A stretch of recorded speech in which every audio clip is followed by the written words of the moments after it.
సంగారెడ్డి జిల్లా కేంద్రంలోని ఎఫ్ఆర్ఎస్లో 2 రోజుల మామిడి పండ్ల మేళ అట్టహాసంగా ప్రారంభమైంది. అయితే ఈ స్థలానికి ఒక క్రేజీ హిస్టరీ ఉంది. ఒకప్పుడు నిజాం రాజులు తమ గుర్రాలను కట్టేసేందుకు ఇక్కడ ఒక పెద్ద గుర్రపుశాలను కట్టారు. స్వాతంత్ర్యం వచ్చాక ప్రభుత్వం దీనిని పండ్ల పరిశోధన కేంద్రంగా మార్చింది. ప్రస్తుతం తెలంగాణ ఉద్యాన విశ్వవిద్యాలయానికి అనుబంధంగా ఉన్న ఈ కేంద్రంలో వజ్రోత్సవాల వేడుకలతో పాటు ఈ అద్భుతమైన మామిడి ప్రదర్శనను పెట్టారు. ఒకే చోట వందలాది రకాల మామిడి పండ్లను చూసేందుకు ప్రజలు, రైతులు భారీగా తరలివస్తున్నారు. ఈ రీసెర్చ్ సెంటర్లో మొత్తం 477 రకాల మామిడి చెట్లు ఉన్నాయి. అంతరించిపోతున్న పాత రకాల మామిడి చెట్లను కాపాడటంతో పాటు సరికొత్త రకాలను ఇక్కడి సైంటిస్టులు తయారు చేస్తున్నారు. ఈ మేళాలో ఏకంగా 299 రకాల మామిడి పండ్లను డిస్ప్లేలో పెట్టారు. మనకు తెలిసిన బేనిషాన్, హిమాయత్, దసరేలితో పాటు లంగ్డా, కలాకండ్, పంచదార, చెరుకు రసాల్, నాగిని లాంటి ఎన్నో రకాలు ఇక్కడ చూసేవారికి నోరూరిస్తున్నాయి. అన్నిటికంటే హైలైట్ ఏంటంటే ఇక్కడి శాస్త్రవేత్తలు సొంతంగా రీసెర్చ్ చేసి పుట్టించిన మంజీరా అనే మామిడి రకం ఈ ప్రదర్శనలో ప్రత్యేక ఆకర్షణగా నిలిచింది.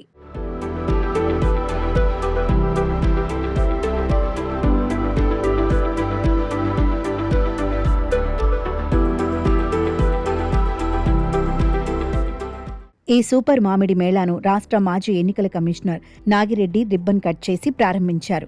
ఇన్ని రకాల మామిడి పండ్లను ఒకే చోట చూడటం చాలా సంతోషంగా ఉందంటూ ఆయన సైంటిస్టులను మెచ్చుకున్నారు. సమావేశానికి ఆహ్వానించినటువంటి డాక్టర్ రాజిరెడ్డి గారికి నేను కృతజ్ఞతలు తెలియజేస్తున్నాను. ఎందుకోసమంటే పెరిగాను, ఇక్కడే చదువుకున్నాను.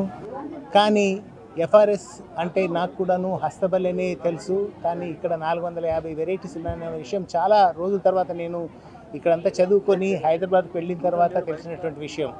సో అదే చెప్పింది ఇంతకుముందు నేను అన్నాను. ఎందుకోసమంటే సంగారెడ్డి జిల్లా ఆంజనేయ స్వామి లాంటి వాడి దానికున్న గొప్పతనాన్ని ఎప్పుడు చెప్పుకోదు, ఎవరు కూడా పెద్దగా గుర్తించలేరు.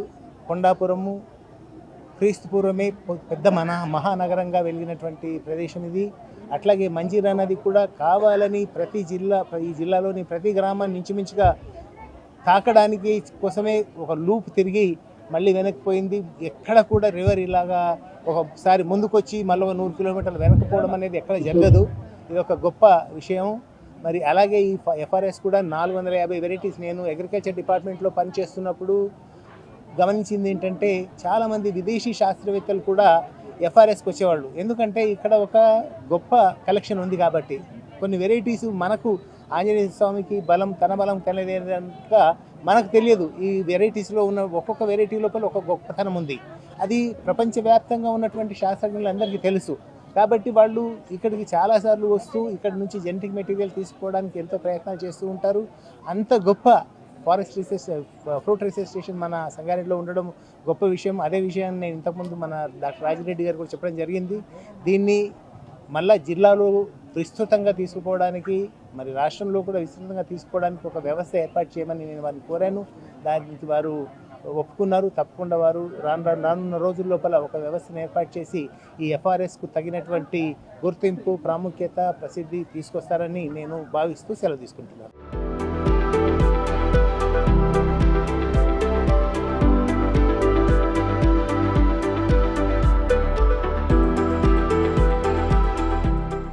తేనీరు అనే మామిడికాయ చాలా అద్భుతమని, ఒక్కొక్కాయ కేజీకి పైగానే ఉందని విజిటర్స్ చెబుతున్నారు. ఇలా ఎన్నో కొత్త రకాలను చూడటం సంతోషంగా ఉందంటున్నారు. నా పేరు శివలక్ష్మి అని, నేను టీచర్గా వర్క్ చేస్తాను. నాది ఇక్కడే లోకల్. ఈ అస్తవల్లి మాకు తెలిసిన ప్రాంతమే. ఇంతకుముందు కూడా చాలాసార్లు అస్తవల్లికి విజిట్ చేసిన వాళ్ళమే. అయితే ఈసారి ఇక్కడ మామిడి పళ్ళ ప్రదర్శన ఉందని మేము నిన్న న్యూస్ పేపర్లో చూసామన్నమాట. దానికోసమే ఇక్కడ చూద్దామని వచ్చాం. కానీ చాలా నెంబర్ ఆఫ్ వెరైటీస్ ఉన్నాయి. మొత్తం 320 వెరైటీస్ ఆఫ్ మామిడి పండ్లు ఉన్నాయి ఇక్కడ. దీంట్లో మేము చూడని ఎన్నో రకాలుగా చూస్తూ ఉన్నాం. ఇలా కట్ పీసెస్ అని, రసాలని, అలాగే పికిల్ మామిడి పండ్లని, రకరకాలుగా మామిడి పండ్లు వెరైటీస్ పెట్టారు ఇక్కడ. దీంట్లో మనకి కొత్త వింత తేనీరు మామిడికాయ అని ఉంది. అది ఎట్లా అంటే చాలా పెద్దగా ఉంది అన్నట్టు. ఒక్క మామిడికాయ కేజీ ఏవో ఉంది దాన్ని వెయిట్ అనేది. ఇంకా రకరకాలుగా ఎన్నో రకాలు డిఫరెంట్ కలర్స్ అసలు చూడలేమండి ఇంతకుముందు. చాలా బాగుంది. చాలా రకాల వెరైటీస్ ఉన్నాయి.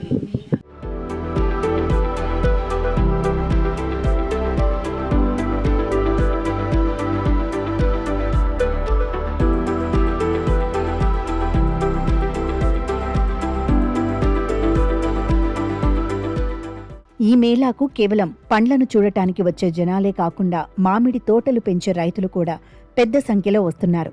ఏ రకం మామిడి వేస్తే ఎక్కువ లాభం వస్తుంది, చెట్లకు తెగుళ్లు రాకుండా ఎలాంటి జాగ్రత్తలు తీసుకోవాలో ఇక్కడి శాస్త్రవేత్తలు రైతులకు చాలా సింపుల్గా వివరిస్తున్నారు.